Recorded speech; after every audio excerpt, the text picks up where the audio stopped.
یا علی مدد. الوائز ابو علی. وائز نمبر 27.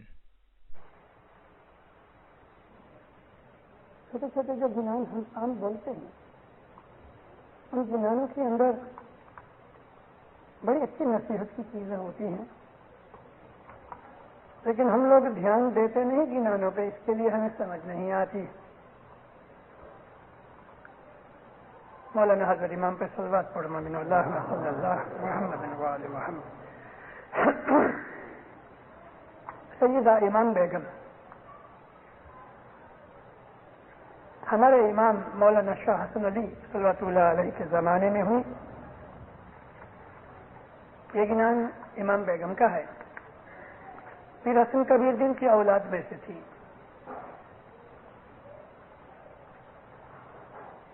پیر حسن کبیر دین کی اولاد میں سے بہت سے ایسے سید ہوئے جنہوں نے دعوت کا کام بہت کیا. ان میں ایک سیدہ امام بیگم تھی. انہوں نے تقریباً 30 گنان لکھے. ہمارے پاس ان کے 10 گنان کتابوں میں ہیں. جو بامبے میں رہنے والے تھے یا آپ میں سے جو بمبئی کو جانتے ہیں، ہمارا پرانا نام کریم آباد کا کالی محلہ. کالی محلہ سے باہر نکلو رائٹ سائڈ پہ تو بھنڈی بازار ہے. بھنڈی بازار سے ہم نل بازار جائیں نزدیک ہی ہے.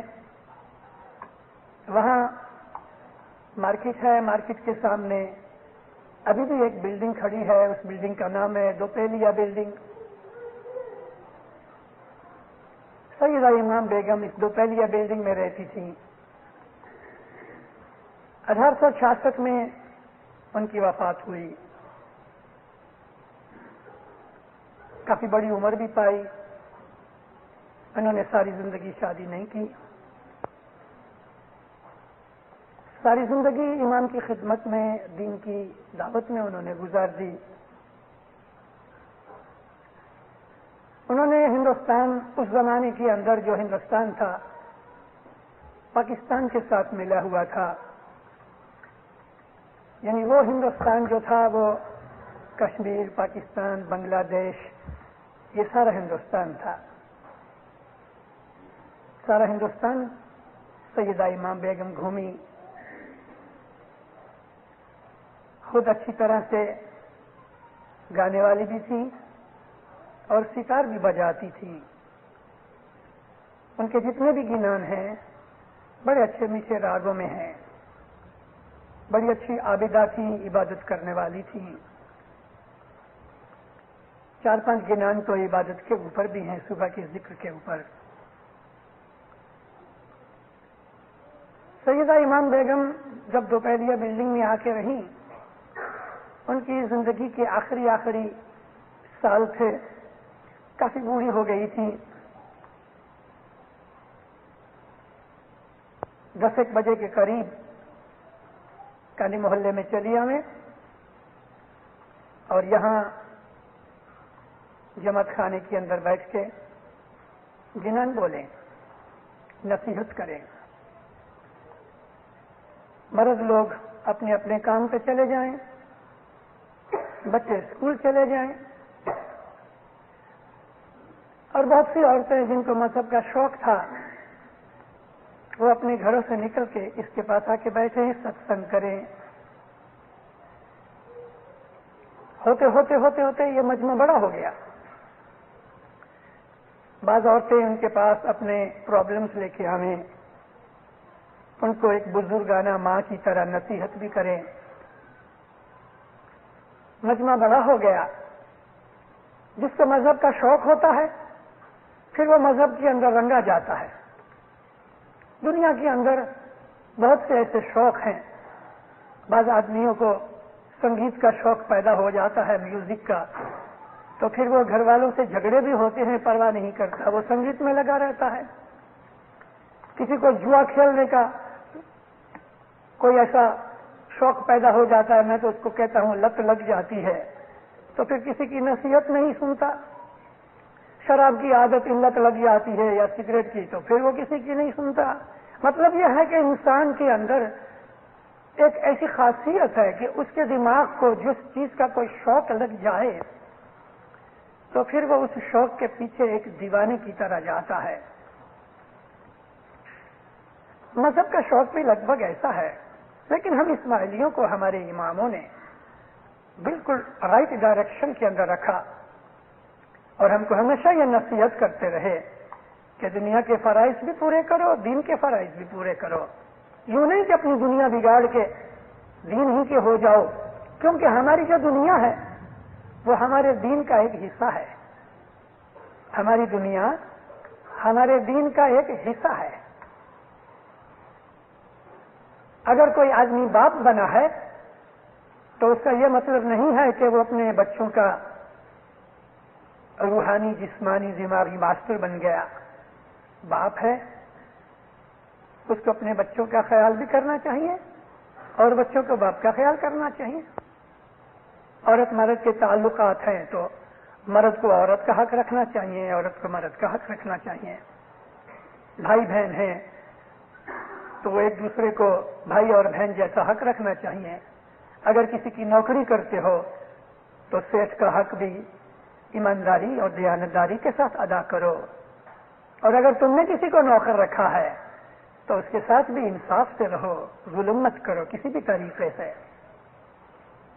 اپنی روزی بھی کماؤ، خدا کو بھی یاد کرو. ہاں، زندگی میں کبھی ایسے موڑ آ جاتے ہیں کہ اگر ہم دنیا لینے جاتے ہیں تو دین چھوٹ جاتا ہے، اور اگر دین لینے جاتے ہیں تو دنیا چھوٹ جاتی ہے. جب ایسا کوئی موقع خدا نہ کرے آ جائے، اور ہر انسان کی زندگی میں ایسا موقع 1-2-4 دفعہ آ جاتا ہے کہ دین اور دنیا ایک دوسرے کے سامنے دشمن ہو کے کھڑے ہو جاتے ہیں، تو اس وقت ہمت کر کے دنیا چھوڑ دو، دین کے ہو جاؤ. خصوصی ایک ایسا وقت آوے تو ہی، وگرنہ اپنی دنیا سنبھالو، ضرور سنبھالو. دار السلام کے اندر مولا 66 کے اندر آئے، 1966 کی بات کرتا ہوں. مہمانیوں کا کام جاری تھا. ایک بھائی آئے، اس کے ساتھ اس کی بیوی تھی، بچے تھے. ہاتھ باندھ کے کھڑا ہو گیا، کہتا ہے مولا میں انجن ڈرائیور ہوں. ماں باپ بہت خوش ہوئے. کہتے مولا مجھے ایک پرابلم ہے. کیا ہے؟ کہ خداوند میں 15 دن رات کی ڈیوٹی پہ ہوتا ہوں، ساری رات انجن چلاتا ہوں، 8 گھنٹے کی ڈیوٹی ہوتی ہے. 15 دن میں دن کی ڈیوٹی پہ ہوتا ہوں. تو مولا جب میں رات کی ڈیوٹی پہ ہوتا ہوں تو میرا سارا دھیان انجن کے اندر ہوتا ہے، ریل کے ٹریک کے اوپر ہوتا ہے، کیونکہ مسافر 400-500 مسافر ہوتے ہیں، ان کی ساری زندگیوں کا ذمہ داری میرے اوپر ہے. مجھے اس بات کی بہت کانشیسنیس ہے، لیکن خداوند اس وقت میں دعا پڑھ نہیں سکتا دھیان سے. اور کبھی میری صبح کی ڈیوٹی ہوتی ہے جس میں 3-4 بجے کا وقت آ جاتا ہے، تو خداوند میں اس وقت عبادت نہیں کر سکتا. کیوں کہ میری ساری ذمہ داری انجن میں ہوتی ہے. ماں باپ نے اس کے کندھے پہ ہاتھ رکھا، فرمایا شاباش، تم کو اس بات کی کانشیسنیس ہے اپنی ذمہ داری کی. میں بہت خوش ہوا ہوں کہ تم اپنی ذمہ داری کو سمجھتے ہو. میرے بچے، جب بھی تیری ڈیوٹی رات کو ہوئے اور دعا کا وقت ہوئے تو تم اپنے من میں دعا کے وقت کو یاد کر لو، مجھے یاد کر لو. اور پھر جب کسی نیکسٹ اسٹیشن کے اوپر تجھے 2-5 منٹ مل جائیں اس وقت دعا پڑھ لو، لیکن دعا کے وقت دعا کو یاد کر لو، مجھے یاد کر لو. اور صبح میں 3-4 بجے تمہاری ڈیوٹی ہوتی ہے، بیت الخیال میں نہیں آ سکتے، تو اس وقت بھی ایسا ہی کرو.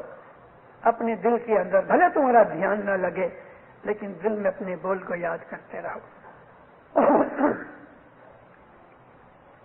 امام نے اس کو اس طرح سے فرمایا، اس کا مطلب اپنی دنیا سنبھالو، دنیا کے اندر اچھے بنو. ہر لحاظ سے اچھے بنو. میں واپس ریپیٹ کر کے کہتا ہوں کہ ہمارا اسماعیلی مذہب جو ہے یہ سچا صحیح اسلام ہے. ہمیں یہ کہا گیا ہے کہ دنیا میں بھی ہر حساب سے اچھے بنو کہ کوئی تمہارے کیریکٹر کی طرف انگلی نہ اٹھائے, کوئی تمہیں الزام نہ دے کہ تم بدماش ہو یا خراب ہو, خدا نخواستہ. کیونکہ دنیا کی زندگی بھی ہم کو ہمارے مولا نے دی ہے.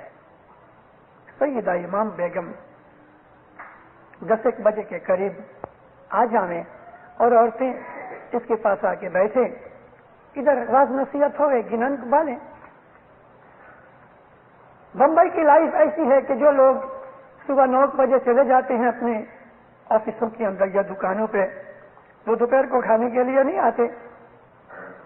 عورتیں ان کے لیے کھانا پکاتی ہیں, اور چند آدمی ایسے ہیں کہ جو ادھر سے ایک ٹفن بنا کے, تو یہ ٹفن کیریئر جو ہوتے ہیں یہ گھروں کے اندر ٹفن اکٹھے کر کے اور آفسوں کے اندر دے آتے ہیں.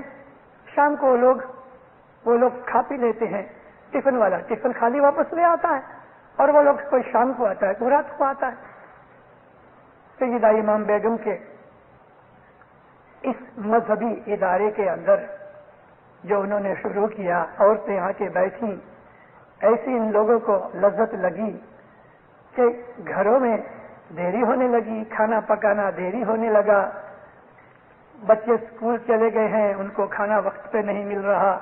مرد لوگ اپنے کاموں پہ, آفس و دکانوں پہ گئے ہیں, ان کو کھانا نہیں مل رہا, کیونکہ صبح کھانا پکانے 11 بجے تیار کر کے ٹفن والوں کو دے دیں تب جا کے ان کو ملے.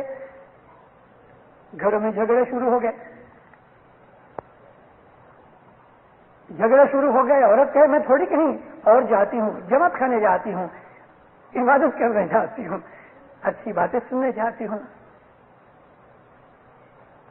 جھگڑے بڑھنے لگے آہستہ آہستہ.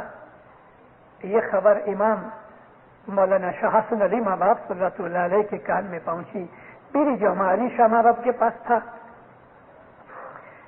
پیر سلامت نے حسن علی شاہ ماں باپ اپنے والد صاحب سے عرض کی.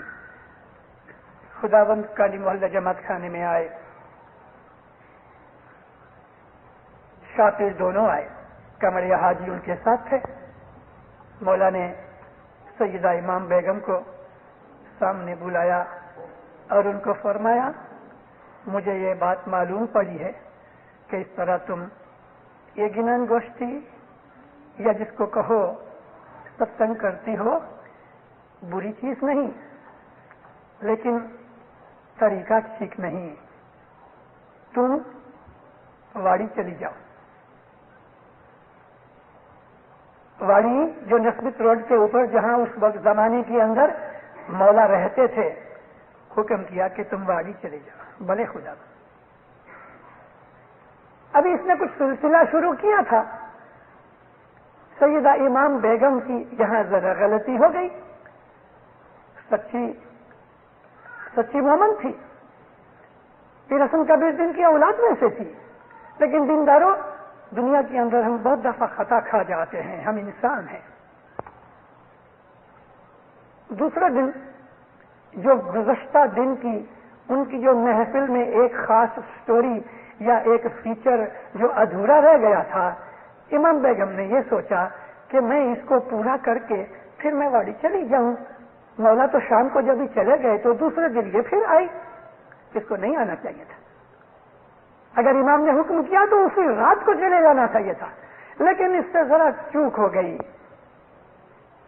بدنیتی کے حساب سے نہیں, بے ایمانی کے حساب سے نہیں, محض اس حساب سے کہ میں نے آج صبح جو ایک خاص بات شروع کی تھی وہ ادھوری رہ گئی گنان کی, کل میں پوری کر کے چلی جاؤں. دوسرے دن نہ گئی. کچھ عورتیں آئیں, کچھ نہ آئیں. اس نے وہ بات شروع کی, لیکن پھر بھی وہ بات پوری نہ ہو سکی, تو تیسرے دن بھی آئی. مولانا حسن علی شاہ ماں باپ نے فرمان بھیجا کہ امام بیگم کے گنان بند کرو اور اس کا جماعت خانہ بند کرو. تب روئی پیٹی, فوراً واڑی چلی گئی. علی شاہ ماں باپ کے پاؤں پڑی. 40 دن تک اس کا جماعت خانہ بند رہا اور اس کے گنان بند رہے. توبہ کی, معافی مانگی. امام نے فرمایا اچھا جماعت خانے جاؤ، جماعت کو کہا اس کے گنان بھی بولو۔ سیدہ امام بیگم کی ان گنانوں میں سے یہ ایک گنان ہے جو ہم اسکول میں سیکھتے ہیں۔ یہ گنان اس وقت بولا، ایک دفعہ مولانا حسن علی شاہ محبوب بہت وقت تک جماعت خانے نہیں آئے، بہت وقت تک نہیں آئے، تقریباً 3-4 مہینے گزر گئے، ایک ہی شہر میں رہتے تھے، اور مولا کی یہ ایک عادت تھی کہ ہر جمعے یا ہفتے کے دن جماعت خانے میں آتے تھے۔ 3-1 مہینے گزر گئے، اور پھر جب مولا آئے تو سیدہ امام بیگم نے مولا کے حضور میں یہ گنان بولا۔ امام اس پہ راضی ہوئے، دعا فرمائی، آئے رحم رحمان اب تو رحم کریں گے۔ یہاں آپ لوگ پڑھتے ہو کرو گے، کرو گے نہیں، مولا آئے ہیں، رحم و رحمان آیا ہے، یہ رحم کریں گے۔ آئے رحم رحمان اب تو رحم کریں گے، تن من دھن گرنے ارپن کیجئے تو گنانے گنانے گنان اب تو رحم کریں گے۔ امام کے حضور میں ایک گنان بولا کہ مولا رحم و رحمان آیا ہے، رحم کریں گے، تم اپنا تن من دھن اس کے پاؤں میں رکھ دو، اور یہ چیز سمجھ کے، گنان یعنی سمجھ سے، تم اس بات کی کانشیسنس پاؤ، اس اویئرنیس کے اندر تم اپنا تن من دھن اس کے پاؤں میں رکھ دو، سمجھ کے کہ یہ میرا مالک ہے، میرا امام ہے۔ اور اسماعیلی مذہب کے اندر جو بیعت ہے اس کا مطلب یہی ہے، ہم اس کو انگلش میں کہتے ہیں کمپلیٹ سبمیشن۔ قرآن پاک کے اندر بہت سے اس قسم کی آیات ہیں جن کے اندر یہ فرمان ہے کہ اے محمد، جب تلک کہ یہ تمہیں کمپلیٹ سبمٹ نہیں ہوئے، یعنی مکمل طور پہ خود کو نہیں سپرد کریں، تب تلک ان کا ایمان سلامت نہیں۔ کمپلیٹ سبمیشن جو ہے وہ یہی ہے، تن من دھن۔ اسماعیلی مذہب جو اسلام ہے، اس کے اندر کسی بھی طریقے کی زبردستی نہیں، کسی بھی طریقے کی نہیں۔ لا اکراہ فی الدین، دین میں کوئی جبر نہیں۔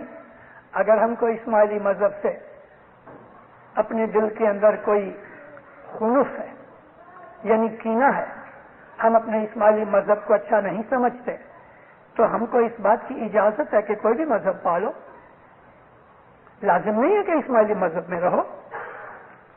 ایک مسلمان ہو کے عیسائی بھی بن جاتا ہے، اسماعیلی ہو کے سنی بھی بن جاتا ہے، اور سنی جو ہیں وہ دوسرے مذہبوں میں بھی چلے جاتے ہیں، دوسرے مذہب والے مسلمان بن جاتے ہیں۔ مذہب کی تبدیلی کوئی زبردستی نہیں، کیونکہ مذہب ہے وہ کنوکشن کے اوپر ہے، اپنے عقیدے اور ایمان کے اوپر ہے۔ جب تک کہ دل کے اندر اعتقاد برابر نہیں، مذہب میں سے ہمیں کچھ نہیں مل سکتا۔ ہمارا اعتقاد برابر ہو تو مذہب میں سے ہمیں مزہ آئے۔ دعا پڑھی ہے، پڑھی ہے، بت کی طرح بیٹھے ہیں، پڑھانے والے نے سجدہ کیا، ہم نے بھی سر نیچے کر دیا، پڑھانے والے نے ہاتھ دے کے پنجہ دیا، شاجو دیدار کا، ہم نے بھی دے دیا۔ امام سلطان محمد شاہ صلی اللہ علیہ فرماتے ہیں اگر سر کا اونچا نیچا کرنے کا نام سجدہ ہے تو ارے مومنو، دنیا کے اندر مولا کہتے ہیں ایک مرغی ہزاروں دفعہ سر پٹکتی ہے، تو مرغی کے تو کتنے سجدے ہو گئے دن میں؟ سر جھکانے کا ہی نام اگر سجدہ ہے تو مرغی تو ہمارے سے زیادہ سجدے کرتی ہے، وہ تو بڑی مسلمان ہوگی۔ وہ سجدہ کہ جس میں ہمیں سمجھ نہیں کہ میں یہ سر جھکاتا ہوں امام کے چرنوں میں، امام کی خدمت کے اندر، جس کو میں نے اپنا تن من دھن دے دیا ہے، جس کی میں نے بیعت کی ہے اور میں نے وعدہ کیا ہے کہ تو میرا امام ہے، میں تیرا مرید ہوں۔ اگر یہ سمجھ کے بغیر ہم سر جھکا رہے ہیں تو ہم نے اپنا وقت ضائع کیا ہے۔ مذہب سمجھداری کا نام ہے۔ تن من دھن گر نے ارپن کیجئے، سبمٹ کر دو، اور اس چیز کو گنان، یعنی گنان کا مطلب سمجھداری سے، علم سے، سمجھ کے، جان کے، بے سوچے سمجھے امام کی ہمیں شناخت ہی نہیں، اور ہم امام کو امام کہہ رہے ہیں۔ زندہ اس طرح سے ہماری زندگی یوں ہی پسار ہو رہی ہے۔ مولانا امام سلطان محمد شاہ کے ایک اور فرمان میں ہے کہ تم نے ابھی تک بادام کھایا ہی نہیں، اس سے چھلکے کھاتے ہو، مغز چکھا ہی نہیں۔ اسماعیلی مذہب کا مغز جو ہے وہ حقیقتی سمجھ ہے، علم سے، سمجھداری سے، امام کی شناخت کر کے، اس کو سوچ کے، سمجھ کے، جان کے۔ تیرے جانی نے تمہیں اور رکھو، جانو پھر پہچانو، سرے وہ یہی دیال، اس رحیم کی خدمت کرو۔ دیال کہتے ہیں رحیم کو۔ ہرتا پرتا بولتا روپ مدن گوپال، پرتا کا پاتر نے پرکھی نے۔ یہ ہلنے چلنے بولنے کھانے پینے والا ایک انسان جو ہم کو دکھتا ہے، جس کو ہم آغا خان کہتے ہیں، ہم اس کو امام کہتے ہیں، اور محبت کے اندر ہم اس کو خدا کا نور کہتے ہیں، اور عبادت میں ہم اس کو اللہ کہتے ہیں۔ بدن کی کوئی بات ہی نہیں۔ جیسا درجہ ایک چھوٹے بچے کو، 1.5-2 برس کا بچہ ہے، اس کو پوچھو تیرے باپ کا نام کیا، تو اس کو نہیں پتا۔ بابا کدھر ہے تو فلانا، ڈیڈ ادھر ہے، باپ یہ ہے۔ اس کو باپ کی طرف انگلی کرنا آتا ہے، لیکن وہ باپ کا نام نہیں جانتا۔ تو کیا وہ باپ کا بیٹا نہیں؟ کیا وہ باپ اس کا باپ نہیں؟ اس بیچارے کی سمجھ اتنی ہے، اس نے اتنی رکھی۔ چلو تھوڑا بڑا ہو گیا تو باپ کا نام بھی سیکھ گیا، اسکول جاتے وقت کہا میں فلاں کا بیٹا ہوں، لیکن باپ کس کو کہتے ہیں وہ ابھی تک بھی اس کو پتا نہیں۔ باپ کا نام جانتا ہے، لیکن باپ کا مطلب کیا اس کو یہ نہیں معلوم کہ میں اس باپ کے نطفے سے پیدا ہوا ہوں، اس کو نہیں پتا۔ جب جوان ہوتا ہے پھر اس کو پتا لگتا ہے کہ میں باپ کے نطفے سے پیدا ہوا۔ ابھی تک بھی اس کو باپ کی حقیقت کا پتا نہیں لگا، لیکن جب وہ شادی کر کے خود باپ بنتا ہے تب اس کو سمجھ آتی ہے کہ باپ کیا ہے۔ کتنے درجے ہیں ایک ہی چیز کے لیے۔ مذہب میں بھی یہی ہے۔ مذہب میں وہ لوگ ہیں کہ جو محض جماعت خانے آتے ہیں ٹائم گزارنے کے لیے۔ جماعت خانہ نہیں سمجھو، مسجد، مندر، کوئی بھی چرچ وغیرہ لے لو، دنیا میں جتنے بھی مذاہب ہیں ان مذہبوں کے اندر اپنے اپنے مذہب کی جگہوں پہ جانے والے میجورٹی وہ لوگ ہیں جن کو اپنے مذہب کا پتہ نہیں۔ ہم بھی ایسے ہیں، جماعت خانے میں آ جاتے ہیں، یا کسی کو لے کے آتے ہیں ماں باپ کو، یا ہم کسی کو ملنے آتے ہیں، یا یوں تو سمجھتے ہیں کہ چلو ہم جماعت خانے جائیں، چلے آتے ہیں۔ لیکن امام کون ہے؟ امامت کیا ہے؟ حقیقت کیا ہے؟ معرفت کیا ہے؟ اس کا ہمیں پتہ نہیں۔ تو ہمارے میں ایسے بہت سے لوگ ہیں کہ جو امام کو محض لیڈر کے طور پہ، امام کے طور پہ، جیسے کہ دنیا کے اندر سنیوں کے امام ہوتے ہیں، کوئی امام فلانا ہے، کوئی ڈھکڑا ہے، اس طرح سے ہم نے بھی سمجھ لیا۔ ایسے اسماعیلی بہت ہیں، ایسے اسماعیلی بھی ہیں کہ جو خدا کو مانتے ہی نہیں لیکن جماعت خانے آتے ہیں، کافر ہیں، ملحد ہیں، لیکن جماعت خانے آتے ہیں کیونکہ وہ ایک سوسائٹی کے اندر رہنا چاہتے ہیں۔ ان کے دلوں میں ایمان نہیں، خدا کی ہستی سے ہی انہیں انکار ہے کہ خدا جیسی کوئی چیز ہے ہی نہیں، لیکن پھر بھی اپنے آپ کو اسماعیلی کہلاتے ہیں، حالانکہ وہ کافر ہیں۔ حالانکہ وہ ملحد ہیں، ایتھسٹ ہیں، جس طرح سے یہ کمیونسٹ لوگ ہیں، لیکن جماعت خانے آتے ہیں۔ اسماعیلی مذہب کی فیملی میں انہوں نے جنم لیا ہے، اس لیے چلے آتے ہیں۔ آپ ہمیں انکار نہیں، تمہارے عمل تمہارے ساتھ ہے۔ ہمارے ہاں بعض ایسے لوگ ہیں کہ جو امام کو اپنا وعدہ دے کے یعنی بیعت کر کے اس کو اللہ کا نور سمجھتے ہیں۔ ہر ایک کے درجے کی حالت ہے۔ میں 2 برس پہلے آیا تھا، آپ کو میں نے بہت سی واعظیں کی، 1 مہینہ آپ کے پاس میں ٹھہرا۔ میں نے ذکر کیا تھا ایک دفعہ، بمبئی میں ایک اچھی بڑی فیملی کا ایک شخص جو تھا فیملی کا ہیڈ تھا، گزر گیا۔ بڑے لڑکے کو اسکول چھوڑنی پڑی باپ کا بزنس سنبھالنے کے لیے۔